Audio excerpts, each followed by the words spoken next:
اب ذرا ملک کی معیشت کی اگر بات کریں تو پچھلے چند دنوں میں ڈالر کو خوب پچھاڑا ہے روپے نے، ڈالر نیچے آتا جا رہا ہے۔ اس کے علاوہ دوست ممالک اب آگے آ رہے ہیں، وہ بھی امداد کر رہے ہیں، اور اس کے علاوہ صورتحال کچھ ایسی بنی ہے کہ پیٹرول کی قیمتیں لیکن جو ہیں وہ قابو میں نہیں آ رہی ہیں، اور ریسنٹلی ایک ٹرموائل ہم نے دیکھا جہاں پہ جو پارٹی قیادت ہے وہ سائیڈ کر رہی ہے ڈیسیجن سے۔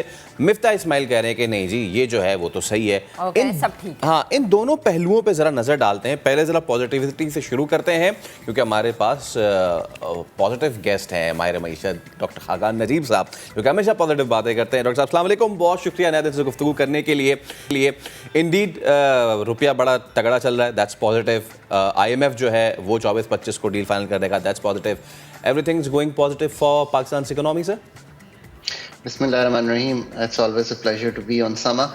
دیکھیں، جب بھی ہم نے بات چیت کی ہے تو میں نے یہ کہا ہے کہ پاکستان سے جو آل روڈس فرام پاکستان جو ہیں وہ اس وقت آئی ایم ایف کے پاس جاتی ہیں، اس لیے کہ پاکستان کی جو معیشت ہے اس میں کچھ کرٹیکل ایشوز کھڑے ہو گئے ہیں، اور ان کا تعلق بیلنس آف پیمنٹس یعنی کہ جو ہمارے بیرونی خسارے ہیں ان سے ہیں۔ ہمارا کرنٹ اکاؤنٹ کا بہت بڑا ہوا خسارہ آ رہا تھا، سو اس لیے ہم آئی ایم ایف کی طرف اب بڑھ رہے ہیں، اور ہوپ یہ ہے کہ 29 کو بورڈ ہو جائے گا۔ یہ ان اٹ سیلف اس لیے پازیٹیو ہے کہ اس کے ساتھ ساتھ آپ نے ان کے ساتھ جو معاہدہ کیا ہے اس کے اندر کئی کام آپ نے شروع کیے جس سے معیشت کو ایک تھوڑا سا استحکام ملنا شروع ہو گیا ہے۔ مثلاً آپ نے یہ دیکھا کہ آپ نے اپنی امپورٹس کو تھوڑا سا کم کیا، تو آپ نے جیسے ڈالر کی رائٹلی بات کی تو آپ کی روپی کو ایک استحکام ملا۔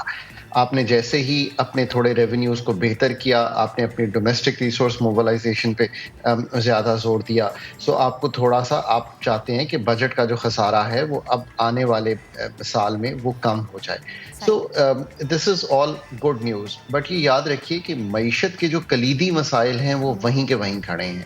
مثلاً جو ایگریکلچر سیکٹر ہے اس میں ابھی بھی ہمیں ہائی امپورٹس پہ بھروسہ ہے، یعنی کہ آپ چاہے ویٹ کی بات کریں، کاٹن کی بات کریں، آپ لینٹلز کی بات کریں، آپ ایڈیبل آئل کی بات کریں، سو آپ کو ابھی کلیدی جو مسائل ہیں وہ وہیں کھڑے ہیں، but in the short run آپ کو ایک بریدر مل گیا ہے۔ اب اس بریدر کو آپ کیسے یوز کرتے ہیں that depends on you again. ہمیں کئی دفعہ یہ بریدرز ملے، اینڈ لیٹس ہوپ کہ یہ بریدر تھوڑا بہتر ہو جائے۔ اگر آپ کے دوست ممالک سے آپ کو ایل این جی مل جائے تھوڑی ڈیفرڈ پیمنٹ پہ، ڈیفرڈ پیمنٹ سے مطلب یہ ہے کہ جیسے اب تیل ہم جو اس سال خریدیں گے تو اس کا کچھ حصہ، میرا خیال ہے $2 بلین تک کا جو حصہ ہے، اس سال کی جو پیمنٹ ہے وہ اگلے سال ہوگی، سو آپ کو اس سال کا جو پریشر ہے وہ کم ہو جائے گا۔ کس پہ؟ جو ڈالرز آپ نے دینے۔ سپلائی اور ڈیمانڈ آف ڈالرز ہی روپے کی قیمت کو طے کرتا ہے۔ تو دس از ہاؤ دی معیشت is being thought about، اگر ہم in the breather session میں سوچیں۔ پھر آپ نے یہ بات کی پیٹرول پرائسز کی۔ دیکھیں، petrol prices is a deeper subject، but quickly انسان یہ کہہ سکتا ہے کہ یہ جو اس وقت آپ نے قیمت میں $6.72 بڑھنا دیکھا اور ڈیزل میں صرف 50 پیسے کی کمی دیکھی، اس کا کچھ تعلق اس چیز سے ہے کہ یہ تقریباً ایک لیگ افیکٹ، یعنی کہ 2 ہفتے پہلے کی قیمتیں ہیں جو آپ دیکھ رہے ہیں۔ تب ڈالر بھی بڑھا ہوا تھا، اس کی کچھ ایڈجسٹمنٹس تھیں، اس کی وجہ سے آپ یہ دیکھ رہے ہیں کہ تھوڑی سی قیمت میں انکریز کرنا پڑا گورنمنٹ کو۔ کچھ یہ کہ ہم نے امپورٹ بہت زیادہ کر لیا تھا، مطلب پاکستان's economic problems are largely managerial in nature۔ نئی حکومت آئی تھی، وہ چاہتے تھے کہ زیادہ پلانٹس چلیں، انہوں نے ڈیزل بھی، ایمو گیس بھی، فرنس آئل بھی زیادہ امپورٹ ہو گیا جولائی میں، جس کی وجہ سے ایک ڈالر کا بھی لیکوڈیٹی کا ایشو کھڑا ہوا۔ اب وہ سسٹم سارا جب انکلاگ ہو رہا ہے، یعنی کہ وہ جو ہائی امپورٹس تھیں وہ سسٹم میں سے نکل رہی ہیں، ان کی پیمنٹس ہو رہی ہیں۔ یہ جو ہوا یہ اس وقت $120-124 بیرل پہ تیل چلا گیا تھا، اس وقت تقریباً $95 بیرل سے نیچے آ گیا ہے برینٹ کی جو پرائس ہے۔ سو یہ سسٹم سے نکل جائے گا تو مجھے امید ہے کہ یہ تھوڑا سا پرائسز میں بھی بہتری آ جائے۔ ڈاکٹر صاحب ہم کیا سمجھیں، کیونکہ ہمیں تو ہمیشہ یہی دیکھنے میں آیا کہ عالمی منڈی میں خام تیل کی قیمت نیچے آئے گی تو پیٹرول کی قیمت کم ہوگی، لیکن یہاں پر تو حساب الٹا چل رہا ہے۔ عالمی منڈی میں خام تیل کی قیمت کم ہو رہی ہے اور پیٹرول یہاں پہ بڑھ رہا ہے، تو ریزن ہم یہی سمجھیں جو آپ نے بتایا، یا اس کے پیچھے بھی کوئی اور ہی مت ہے الگ؟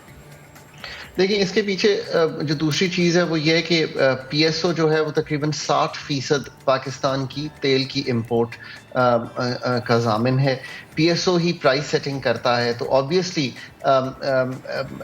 پی ایس او کی جو پرائسز ہیں وہی ڈٹرمن کرتی ہیں اس چیز کو. ہماری efficiency of state owned enterprises, D regulation of the sector, یہ سب چیزیں تو وہ فنڈامنٹل عوامل ہیں جس کی طرف آپ بھی پوچھ رہی ہیں اور میں بھی ہمیشہ اشارہ کرتا ہوں کہ وہ تو حل کرنے ضروری ہیں. But in the short run جو ڈالر تھا وہ اس وقت ایل سیز کچھ کھلی ہیں جو 238-240 روپے کی تھی, وہ کلیئر ہوئی ہیں.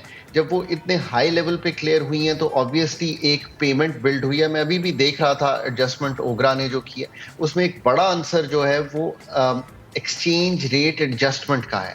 ایکسچینج ریٹ ایڈجسٹمنٹ جو ہے وہ بیکاز یہ ایل سیز ہائی ریٹ پہ کلیئر کرنا پڑی تھیں, یہ نکل جائے گا اگر سسٹم سے قیمتیں کچھ نیچے آ گئی ہیں. اگر ہمارا روپیہ اس وقت جو 214 روپے کے قریب ہے وز ڈالر, اگر یہیں پہ رہتا ہے اور اس میں ایک استحکام رہتا ہے اور حالات ایسے ہی چلتے رہتے ہیں, تو آپ یہ دیکھیں گے کہ آنے والے دنوں میں یہ کچھ کم ہو سکتا ہے. پر بہت زیادہ کم اس لیے نہیں ہوگا کہ آپ نے آئی ایم ایف کے ساتھ ایک وعدہ کیا ہوا ہے, اور وہ یہ ہے کہ ایک پیٹرول کی قیمت میں اس وقت 20 روپے آپ development levy, petroleum development levy دے رہے ہیں.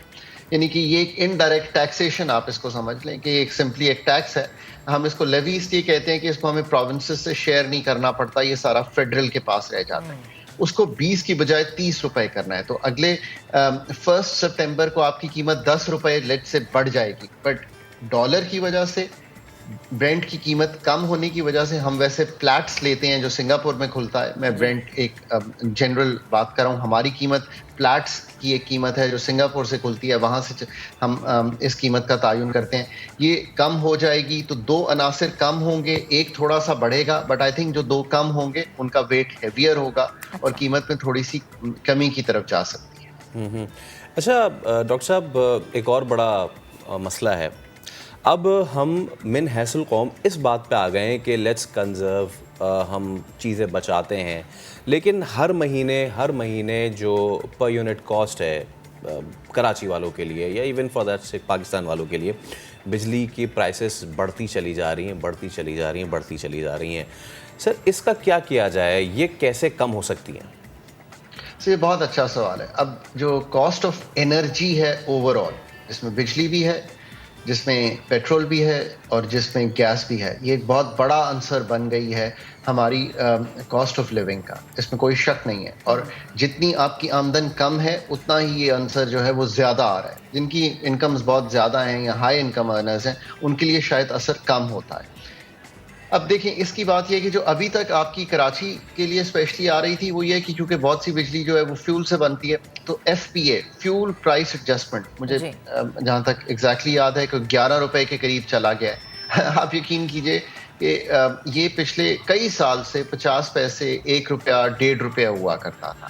تو جو اوپر کے 8, 9, 10 روپے ہیں یہ آبویسلی بہت ہرٹ کریں. آپ 1000 یونٹ اگر یوز کرتے ہیں, میں ایک ایوریج سی بات کر رہا ہوں, تو 8-10 ہزار روپے آپ کا ماہانہ کا بل بڑھ گیا.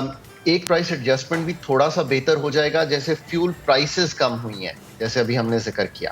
دوسرا یہ ہے کہ آبویسلی اب یہ ایک بیس ٹیرف بھی ملک کا چینج ہو رہا ہے, سو 7 روپے 92 پیسے ایک بیس ٹیرف میں چلا جائے گا یہ. بٹ اصل بات یہ ہے کہ ہمارا انرجی سیکٹر جو ہے وہ ایک ریفارم مانگ رہا ہے, ایک سرجری مانگ رہا ہے. آپ جب تک یہ سرجری نہیں کریں گے یہ مسئلہ حل نہیں ہوگا. اور سرجری سے میرا کیا مطلب ہے؟ سرجری سے میرا یہ مطلب ہے کہ اوور آل آپ نے ملک میں یہ سوچنا ہے کہ آپ نے یہ سارے جو ڈسکورس ہیں ملک کے, یہ خود چلانے ہیں کہ نہیں چلانے ہیں. آپ نے جنریشن کی کاسٹ کو کیسے نیچے لانا ہے. یہ ایک بہت ہی سیریس ایشو ہے جس کو ہمیں سیریسلی لے کے ایگزیکٹلی. اور ڈاکٹر صاحب جب تک ہم سیریس نہیں لیں گے, آئی تھنک تب تک شاید ہم یہی کہتے رہیں گے کہ پیٹرول بڑھ گیا ہے اور ڈالر کے نیچے آنے کے باوجود عوام کی مشکلات کم نہیں ہو رہی. بے حد شکریہ آپ ہمارے ساتھ موجود تھے.